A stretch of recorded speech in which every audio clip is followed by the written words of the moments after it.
Low-income background giveaways, even for white men. Hi, I'm Dr. Anna Kalschmidt. I'm an industrial organizational psychologist, and I research the unwritten rules of work for people from working class backgrounds and people who are neurodivergent. But before I did that in my first study, I went to investigate, is a low-income background stigmatized at work even after you've moved up in class? At the time, there wasn't really any research at all in organizational psychology on what happens to people after they move up in social class. So I interview white men from low-income backgrounds because there's so much research on race and gender impacting your work experiences that we needed to look at class without a marginalized race and gender identity. My study found that most of them always try to hide their low-income background for fear of repercussions at work. However, most of them were still outed, either via force or nonverbal cues that gave it away, or other indirect things they didn't think would out them, but did. First, there's the obvious like fashion, like certain types of stitching and brands, but also just not having your clothes tailored. There's also styles of speech. They specifically brought up having a Southern accent. Now, I know there are many types of Southern accents, and there can be rich people with Southern accents. However, it's still a stereotype. It can also be that maybe they didn't know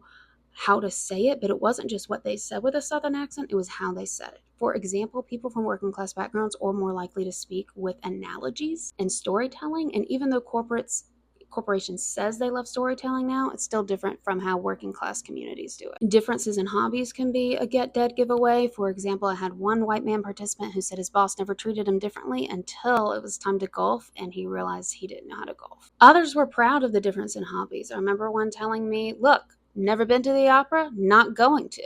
And your girl loves musicals over here, so no judgment against opera, but it just wasn't his thing, and he had a hard time bonding with people outside of work because of it. And yet some hobbies helped out other people around them, so they felt safe to disclose and realized they were also from a working class background. For example, one man told me about how his colleagues and him were bonding over talking about how they used to go to the junkyard to try to piece together a full bicycle.